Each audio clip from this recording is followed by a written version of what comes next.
Praise the Lord. I'm Amruta Joseph Sikvera. I'm so happy to be with you. And today I bring a great promise of Lord. Psalm 25 verse 3. स्तोत्रसंहिता याचा 25वा अध्याय 3रं वचन आज आपण पाहणार आहोत. तुझी कास धरणारा कोणीही फजित होत नाही. Hallelujah. Really what a great promise of Lord. खरं देवाचं वचन हे मौल्यवान आहे. देवाचं वचन हे अनमोल आहे. देवाचं वचन हे एक दुधारी तलवारीप्रमाणे आहे.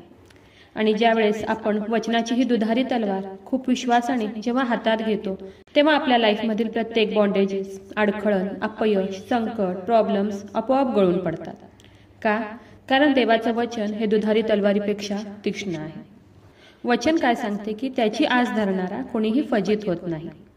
आणि खरं ज्यावेळेस आपण त्याची कास धरतो, त्याची आस धरतो, त्याची आशा धरतो, त्याच्या वचनावर विश्वास ठेवतो, त्याच्यावर डिपेंड राहणारे असे आपण होतो, तेव्हा आपण कधीच फजित होत नाही, अपमानित होत नाही.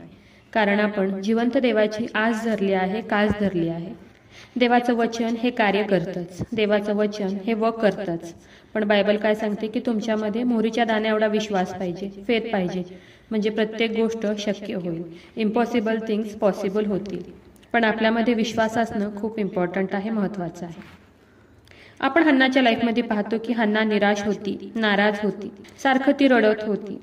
वेळ खूप झाला होता पण तिला बाळ काही झालं नव्हतं. लोक तिला हसत होते, चिडवत होते, ती अपमानित झाली होती, लोक तिचा अपमान करत होते. ती रडत होती, ती जेवत नव्हती, ती निराश होती, ती खूप दुःखी होती खरी. पण तरी सुद्धा ती मंदिरात जाऊन देवाला हाक मारत असे. तेवढ्या वाईट कठीण प्रसंगात सुद्धा ती देवाला हाक मारत असे.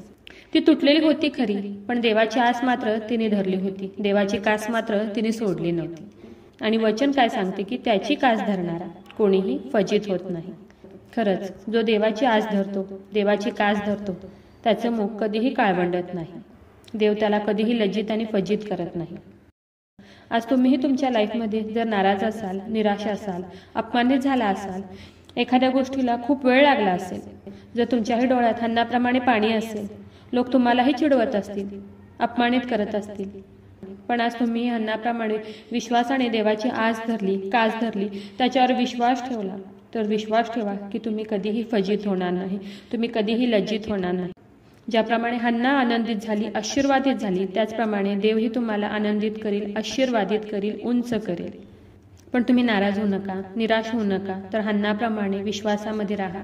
हन्नाप्रमाणे विश्वासाने देवाला हाक मारा. हन्नाप्रमाणे देवाची आशा धरा आणि विश्वास ठेवा की तुमची आशा कधीही नष्ट होणार नाही, तुम्ही कधीही फजित होणार नाही. कारण वचन सांगते की त्याची कास धरणारा कोणीही फजित होत नाही.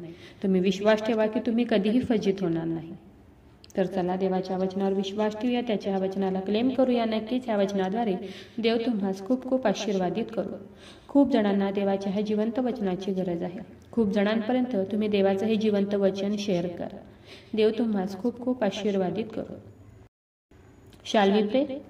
हालेलुया. स्तुती धन्यवाद येशू राजा, तो या नावाला मान, महिमा, गौरव आता आणि सदा सर्व काळ असू दे येशू राजा. सुंदर अशा दिवसासाठी मी मनापासून तुझे आभार मानते येशू राजा.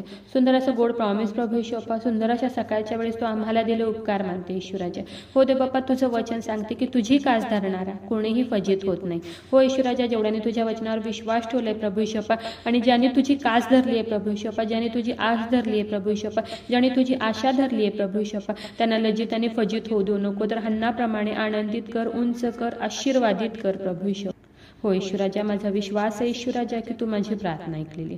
आग्रहाची विनंती करत आहे प्रभू ईश्वपा, जेवढ्या प्रेयर रिक्वेस्ट आले प्रभू ईश्वपा तुझ्या हातात देते. प्रत्येकाची प्रत्येक गरज नासरेत कर ईशू, तुझ्या नावात तू पूर्ण कर. आग्रहाची विनंती करत आहे प्रभू ईश्वपा, जेवढे लोक आजारी आहेत, त्रासात आहेत, संकटात आहेत, हॉस्पिटलमध्ये आहेत प्रभू ईश्वर बाप्पा, हो ईश्वराजा, व्हेंटिलेटरवर आहेत, कोमात आहे प्रभू ईश्वपा, हो ईश्वराजा, त्या प्रत्येकासाठी विनंती करत आहे. हो ईश्वराजा, तू त्यांचा बिछाना पालटून टाक प्रभू ईश्वपा, आणि तू त्यांना स्पर्श कर आणि बरं कर प्रभू ईश्वपा. तुझं स्वर्गीय सामर्थ्य तू त्यांच्याकडे पाठवून दे ईश्वराजा, आणि तू त्यांना स्पर्श कर आणि बरं कर प्रभू ईश्वपा. आग्रहाची विनंती करत आहे प्रभू येशू बाप्पा, जेवढ्याने तुझ्या वचनावर विश्वास ठेवलाय, तुझ्या वचनाला क्लेम केलाय प्रभू येशू बाप्पा, या प्रार्थनेमध्ये तुला हाक मारत आहेत, ओरडत आहेत प्रभू येशू बाप्पा. हो येशू राजा, तुझ्या वचनाला क्लेम करत आहेत प्रभू येशू बाप्पा. त्या प्रत्येकासाठी आग्रहाची विनंती करत आहे. त्यांच्या शरीरातील सर्व रोगांना मी नासरेतकर येशू ख्रिस्ताच्या नावात आज्ञा करत आहे, कमांड करत आहे. शरीरातील सर्व आजार, दुखणं, व्याधी, रोग येशूच्या नावात निघून जाऊ दे. हो देव बाप्पा, जेवढे लोक आजारी आहेत प्रभू येशू बाप्पा, ज्यांना ताप आहे प्रभू येशू बाप्पा, हो येशू राजा, त्या प्रत्येकासाठी विनंती करत आहे. तू त्यांना देव बाप्पा स्पर्श कर आणि बरं कर. माझा विश्वास आहे येशू राजा, तू माझी प्रार्थना ऐकलेली आहे. आय प्रे in the name of Jesus. Amen.